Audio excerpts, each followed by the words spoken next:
ఒంటెలన్నీ సమస్తము తుడిచివేశారు. ఎలాంటి ఒక పరిస్థితి అంటే ఘోరాతి ఘోరం. అన్ని విన్న యోగు ఏం చేశారంట, ఆయన వస్త్రాలను చింపుకొని తలను గొరిగించుకొని ఆయన దేవుని దూషించలేదు. ఆయన సాగిలపడి దేవుని స్తుతించినట్టు ఇక్కడ చూస్తా ఉంటున్నాను. ఏమంటున్నదండి సరండి, నేను నా తల్లి గర్భంలో నుండి దిగంబరినై వచ్చి తిని దిగంబరినై అక్కడికి తిరిగి వెళ్ళుదును. యెహోవా ఇచ్చెను, యెహోవా తీసుకొని పోయెను. యెహోవా నామమునకు స్తుతి కలుగును. హల్లెలూయా, హల్లెలూయా. దిస్ మేక్స్ యోగు సో బ్యూటిఫుల్. ఎంత గొప్ప మాట. దిగంబరిగా వచ్చింది, దిగంబరిగానే పోతుంది. అంతేగాని ఆయనని నేనేమడగాలి, దేవునికి మాత్రమే మేము. ఎందుకంటే ఒక్క ఇంట్లో ఒక ప్రాణ నష్టమైందనుకోండి, ప్రాణపోతే ఎంత వేదన, ఎంత బాధ. ఆ ఒక లోటును మరొకసారి కాచప్యాలంటే ఎంత వేదన, శోధన. ఆస్తి పోయింది, ఇక్కడ పిల్లలు పోయారు, సంతానం పోయింది. అంత పోతే ఆయన నోటి నుంచి ఒక్క దూషణ రాలేదు. నిజంగా ఈ యొక్క మొదటి అధ్యాయము ఆఖరి భాగము, మళ్ళీ రెండో అధ్యాయం మొదటి భాగంలో చూసినట్లయితే నిజంగా ఇలాంటి ఒక వ్యక్తులు ఉంటారా? ఇంత వేదన, ఇంత శోధన, ఇంత రోదనలోక దేవుణ్ణి దూషించకుండా దేవుణ్ణి స్తుతించే ఒక వ్యక్తులు ఉంటారా అని మనకి ఒక ప్రశ్న వస్తుంది. నిజంగా ప్రియమైన సోదరు, నిన్నటి రోజున ఈ యొక్క ఆర్సిబి మ్యాచ్ చూస్తా వాళ్ళ ఎమోషన్స్, వాళ్ళ కన్నీళ్ళు, వాళ్ళ చెప్తా ఉన్న ఒక ప్రయాణం 18 సంవత్సరాలు చూస్తా అంటే నిజంగా రేపు రోజున ఈ యొక్క విషయం డైరెక్ట్గా ఆర్సీబీ క్రికెట్ గురించి చెప్తే మనది ఈ యొక్క ప్రార్థన వేదికగా. అయితే ఇలాంటి ఒక సందర్భము మన ఒక బైబిల్లో మనం చూసినట్లయితే ఎప్పుడు ఉంటున్నదంటే యోగు వచ్చిన ఒక క్యారెక్టర్. నిజంగా ఈయన పొందిన ఒక శ్రమలను చూసినట్లయితే అయితే ఇటు అటు కాకుండా ఆయన పొత్తులకుండా దేవుని ఒక మార్గంలో ఉంటున్నాడు. ఇక్కడ చూసినట్లయితే రెండో అధ్యాయము ఈ యొక్క 1వ వచనం, 2వ వచనం, 3వ వచనంలో చూసినట్లయితే మరొకసారి ఇక్కడ మనం చూసినట్లయితే 6వ వచనంలో, మొదటి అధ్యాయము 6వ వచనంలో దేవుడు ఈయన అపవాదిని అడుగుతా ఉంటున్నాడు. ఇక్కడ చూసినట్లయితే 2వ అధ్యాయం మరొకసారి అడుగుతా ఉంటున్నాడు. 3వ వచనం చదవడం, 2వ వచనం, 3వ వచనం.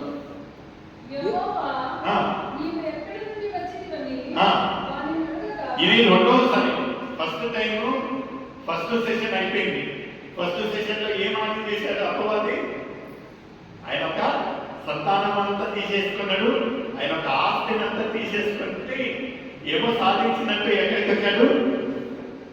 ఎవరి దగ్గరికి? మళ్ళీ దేవుడి దగ్గరికి వస్తే దేవుడు మళ్ళీ ఒకసారి అడిగాడు, అయినా ఇప్పుడు సమాధానం ఉందా? అయిపోయినది టెస్టింగ్ అంటే ఇక్కడ పలికే మాట ఏముంటున్నది? 3వ వచనం చదవండి. వచ్చిందని అడగగా భూమిలో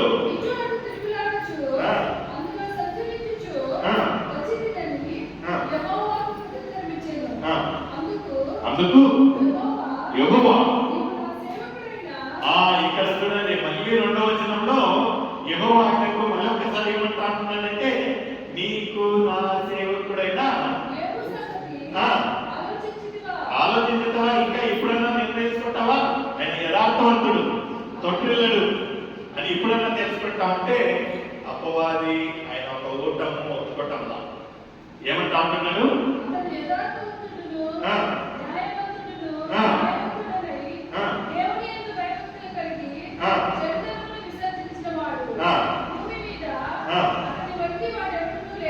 ఎంత గొప్ప మాట. భూమి పైన అటువంటి వాడు ఎవరు లేరంట. ఎవరు చెప్తా అంటున్నారు ఈ యొక్క సాక్ష్యము? దేవుడు. ఎంత చక్కటి మాట. అలాంటి వాడు ఎవరు లేరని చెప్తా ఉంటున్నాడు. అప్పుడు అపవాదికి మళ్ళీ కోపం వచ్చి ఏమంటా ఉంటున్నారంటే 4వ వచనంలో ఏమంటా ఉంటున్నారండి? అపవాది అయినా ఇదేంటి ఆస్తి అయింది, మళ్ళీ ఒక కొత్త బిజినెస్ పెట్టుకుంటాడు, మళ్ళీ వాళ్ళు చెప్తాడు. ఎందుకంటే నీ యొక్క నీ యొక్క ఆశీర్వాదమైన పట్ల ఉంటుంది, పిల్లలు పోయింటారు, భార్య ఉంది, మళ్ళీ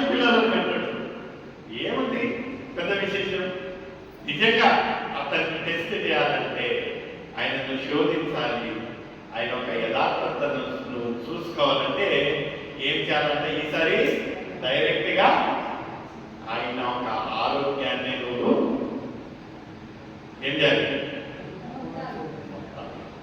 దానికి పర్మిషన్ అని అడిగినట్లయితే ఇక్కడ 6వ వచనంలో ఏమంటున్నదండి, అందుకు యెహోవా అతని ప్రాణమును మాత్రము ముట్టవద్దని సెలవిచ్చారు. చూడండి, మరొక ఛాన్స్ ఇస్తాను. నిజంగా ఇక్కడ చూసినట్లయితే ఏ ఒక్క కాన్ఫిడెన్స్ కాదు కదా, ఏం కాన్ఫిడెన్స్ పిక్చర్ లో ఎక్కడ కానీ యోగు లేడు. ఇక్కడ confidence is just in between అపవాదికి దేవునికి అపవాదికి మధ్యలో ఉండే ఒక సంభాషణ ఇది. ఇక్కడ అపవాదిని దేవుడు అడుగుతా ఉంటున్నాడు, నా ఒక యథార్థవంతుడు, నా ఒక దాసులను చూశావా, ఆయన గొప్పతనాన్ని దేవుడు చెప్తా అంటే అపవాది ఇక్కడి నుంచి ఏమంటా ఉంటున్నాడంటే ఆయన గురించి నువ్వు పెద్దగా చెప్తా ఉంటున్నావు, ఒక్కసారి నా చేతికి ఇచ్చి చూడు, ఒక్కసారి నా చేతికి అంటే ఇచ్చాడు. ఒకసారి ఏం చేశాడు, సంతానంతో పోగొట్టుకున్నాడు, ఆస్తి పోగొట్టుకున్నాడు. రెండోసారి వస్తే మరొకసారి అడుగుతా ఉంటున్నాడు దేవుడు, ఎలా ఉంటున్నాడు నా దాసుడు అంటే ఈసారి, ఎందుకంటే ఇప్పుడు చుట్టుపక్కలంతా నేను నష్టం చేశాను, ఈసారి నువ్వు నాకు అప్పగించినట్లయితే అతన్ని నాశనం చేస్తాను, అతన్ని మోచుతాను, అప్పుడు తెలుస్తుంది. ఎందుకంటే హెల్త్ ఇస్ వెల్త్ కదా, హెల్త్ ఇస్ వెల్త్. నిజంగా అతని ఒక ఆరోగ్యాన్ని నేను ఏమన్నా క్షీణించినట్లయితే మొక్కినట్లయితే అప్పుడు ఆయన దూషించేది చూస్తూ ఉన్నట్లయితే ఇచ్చాడు, పర్మిషన్ ఇచ్చాడు దేవుడు. అయితే ఏమన్నాడంటే నువ్వు ఏమన్నా చేసుకో కానీ ప్రాణ నష్టం మాత్రం చేయవు అంటే ఇమీడియట్ గా 7వ వచనం ఏమంటా ఉన్నది, కాబట్టి అపవాది బయలుదేరి అరికాలు మొదలుకొని నడి నెత్తి వరకు గురుకులతో. ఒకసారి దేవుడు అపవాదికి పర్మిషన్ ఇచ్చాడనుకో, ఆ ఒక అవకాశాన్ని ఎంత చక్కగా ఉపయోగం చేసుకుంటాము అంటే నడి నెత్తి నుంచి అరికాళ్ళ వరకు ఏ ఒక్క భాగాన్ని వదలే అంట. ఏదన్నా చక్కగా ఉన్నట్లయితే మళ్ళీ దేవుడిని దృష్టించేది మానుకుంటాడేమని ఏం చేశాడంట, నడి నెత్తి నుంచి అరికాళ్ళ వరకు స్పష్టంగా రాసిందండి లేఖనాలలో, ఏ ఒక్క భాగాన్ని వదలంట. గురుకులతో, ఎంత భయంకరమైన ఒక గురుకులు అంటే 8వ వచనంలో చూసినట్లయితే కళ్ళల్లో నీళ్ళు వస్తాయి.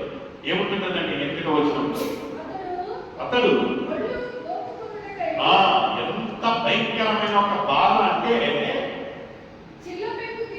తీసుకొని కూర్చగా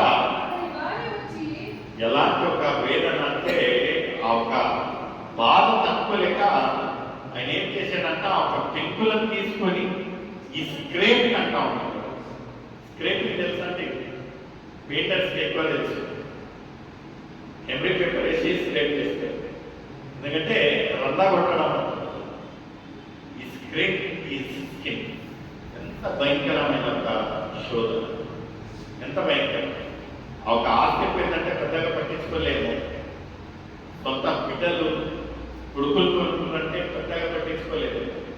అయితే వెనక్కి పర్సనల్గా అతనికి ఎలాంటి ఒక శోధన అంటే నిజంగా ఈ యొక్క విషయాలను నేను ధ్యానిస్తా అంటే ఇంత భయంకరంగా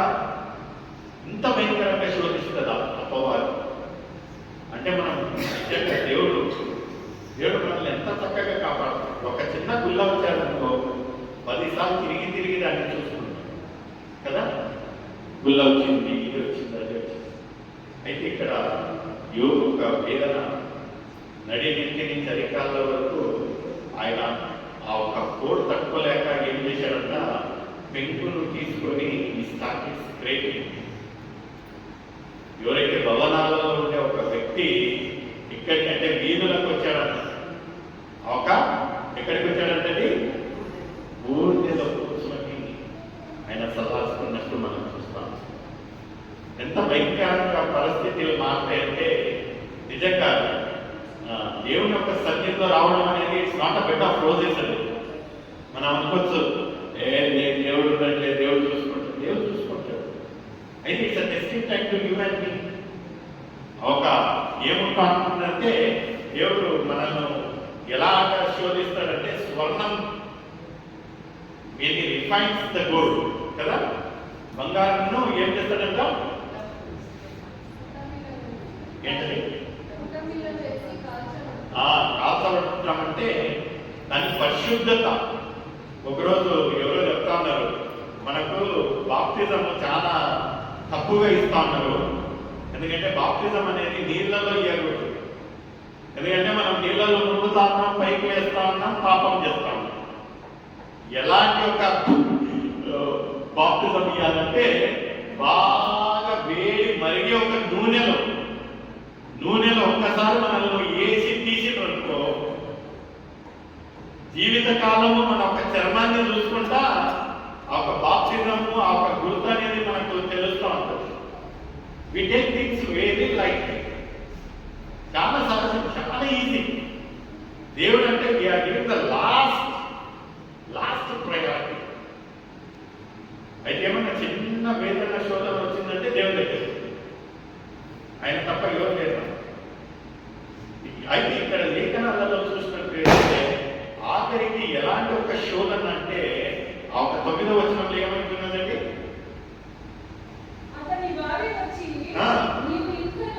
నీవు ఇంకను దేవుని దూషించి. ఇక్కడ గమనించాల్సిన ఒక విషయం ఏమంటున్నాడంటే అపవాది ఆయన ఒక కొడుకులను తీసుకున్నాడు, బిడ్డలను తీసుకున్నాడు. ఎవరిని ఓటు చేశాడు ఇక్కడ? ఎవరండి? మనం ఆలోచన చేయాలి. ఎందుకు భార్యను ఓటు చేశాడు?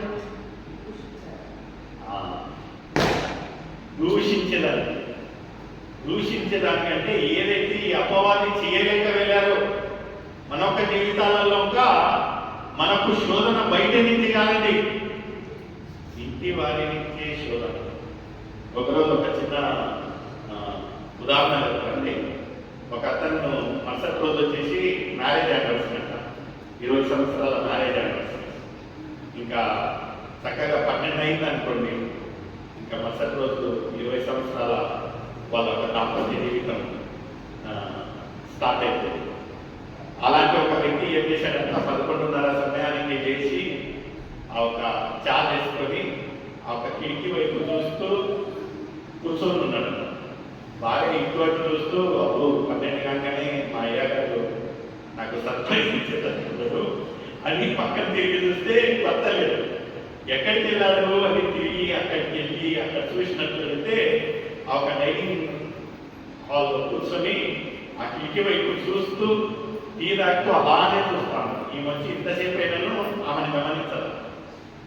ఈ వచ్చి ఏదైనా అలా చూస్తా ఉంటున్నాం అంటే ఆయన కళ్ళల్లో నీళ్ళు వచ్చి ఆ కిటికీ వైపు చూస్తా అంటే ఏంటి ఆనంద భాష ఏంటి 20 సంవత్సరాలు దేవుడు మనల్ని చక్కగా కాచి కాపాడినా ఏంటి విషయం అంటే ఆయన అన్నాడంటారు, ఆ కిటికీ చూస్తా అంటే ఏం మతికి వస్తుంది అంటే కిటికీ చూసి ఏం మతికి వస్తుందయ్యా, ఏం లేదే. ఆ కిటికీకి మన పెళ్లికి చాలా సంబంధం ఉంది తెలుసా. ఏంటంటే మనము లవ్లో ఉన్నప్పుడు ఆ కిటికీ దగ్గరికి వచ్చి నిన్ను కలిసేటప్పుడు మీ నాన్న పెద్ద గండు తెచ్చి నా తల కొట్టాడు. నీ కాడ 2 ఆప్షన్లు. ఒక ఆప్షన్ నా బిడ్డను పెళ్లి చేసుకో, 2వ ఆప్షన్ వచ్చేసి 20 సంవత్సరాలు జైల్లో పోవాలి. అంటే ఏదైనా పెళ్లి అయింది కదా, చక్కగా ఉన్నాం కదా, ఇప్పుడెందుకు కళ్ళల్లో నీళ్ళు వస్తామంటే అది కాదు. 2వ ఆప్షన్ నేను ఒప్పుకొని ఉంటే 20 సంవత్సరాలు అయిపోయి నేను విడుదల అయ్యేవాడిని ఎప్పటి రోజు. ఏమంటున్నానంటే భార్యాభర్తలే కాదు, మన ఒక ఆత్మీయ జీవితాలలో అపవాది కొన్ని క్యారెక్టర్లను సెలెక్ట్ చేస్తారు. ఇక్కడ ఒక క్యారెక్టర్ సెలెక్ట్ చేశారంటే ఈ యొక్క భార్యను. ఎందుకంటే అపవాది ఎంత శోధించినను ఆయన పెద్దగా అనిపించలేదు. అయితే కట్టుకున్న ఒక సతీమణి ఇలాంటి ఒక మాట మాట్లాడిందంటే, నైనా నీకు ఇంకా బుద్ధి రాలేదా, దేవుడిని దూషించి మరణించు అన్నప్పుడు నిజంగా ఎలాంటి ఒక వ్యక్తి ఉన్నను యోగులో ఒక కదిలించారు. ఆయనను మనసట ఒక నెక్స్ట్ వచ్చిన మనం చూసినట్లయితే ఆమె ఒక బుద్ధి మాటలు చెప్పినట్టే ఉంటున్నారు, కానీ ఆయన దూషించలేదు.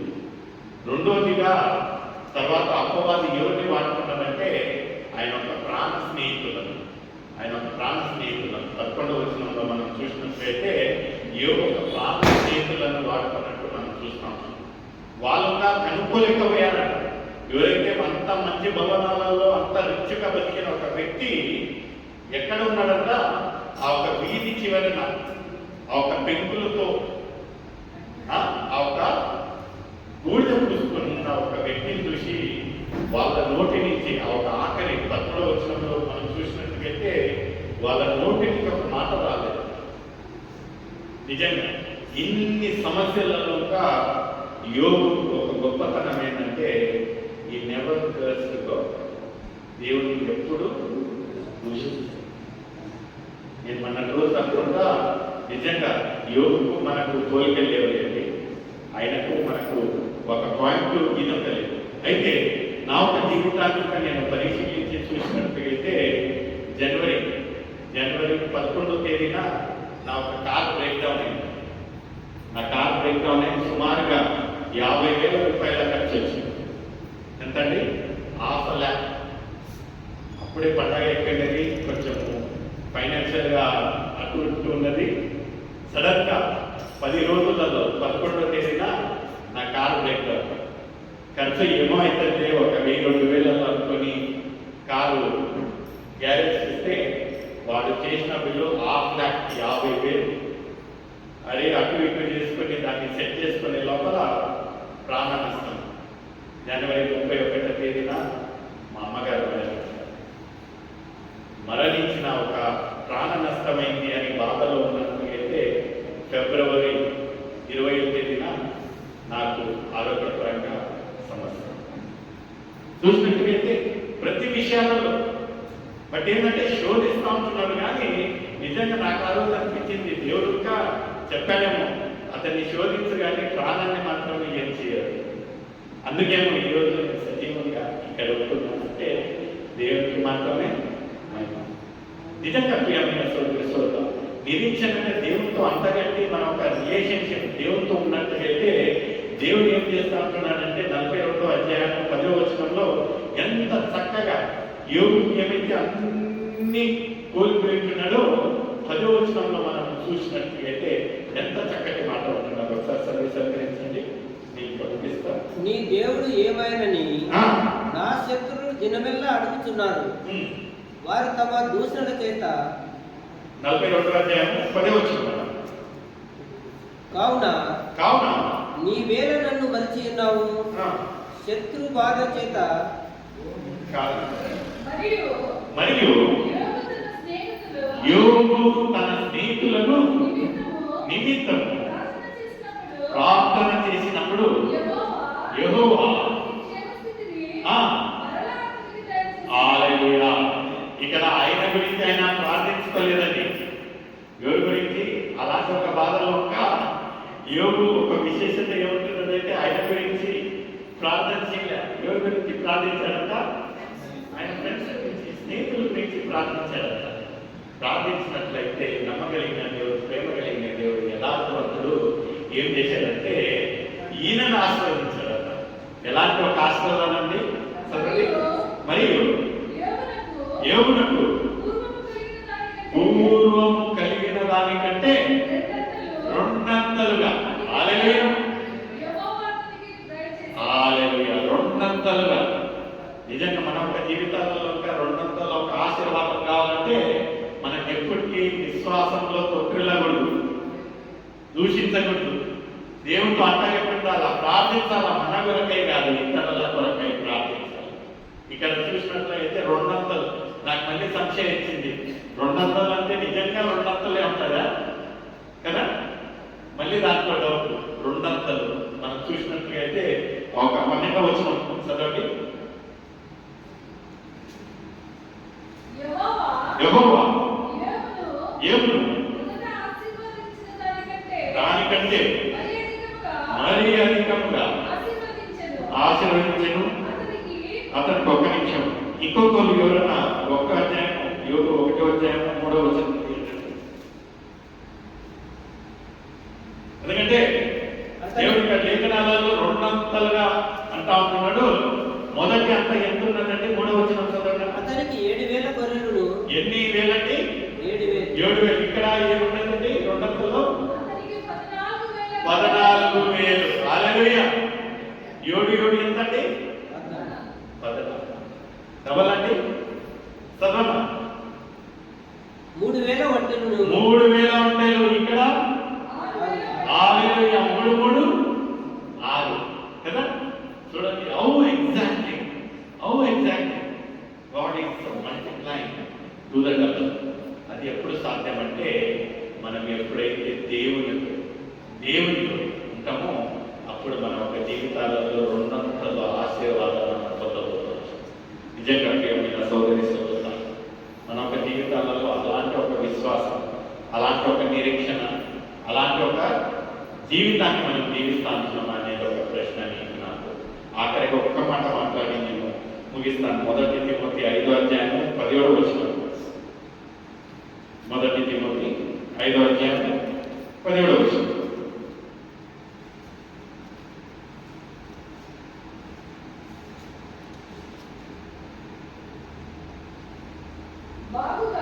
బాగుగా విశేషముగా ఉపదేశమందును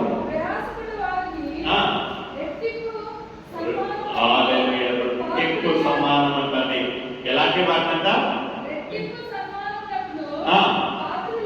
పాత్రలుగా. ఎలాంటి వాటినండి? ఎలాంటి వాటిని?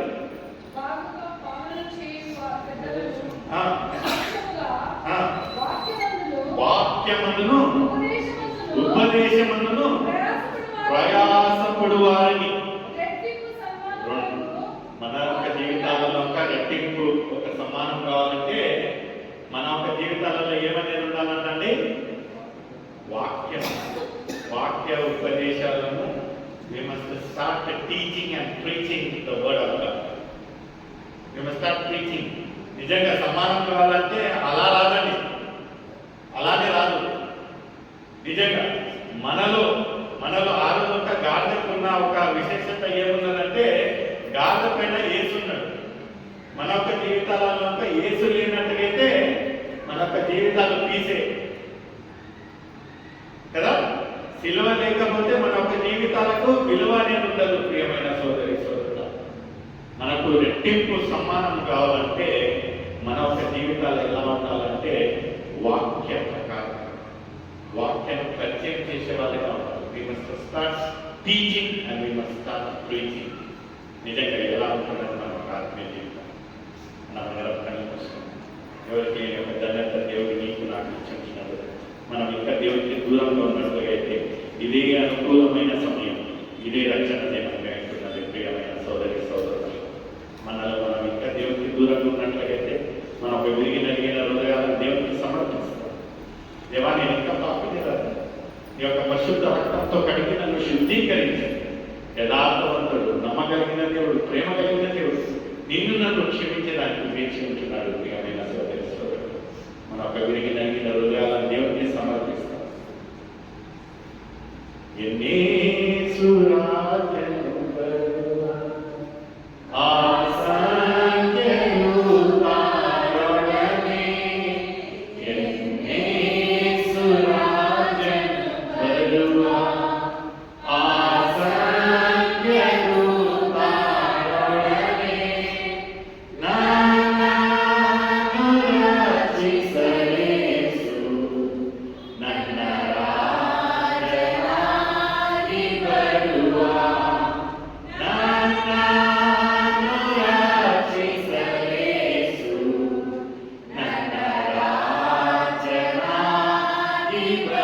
Hallelujah.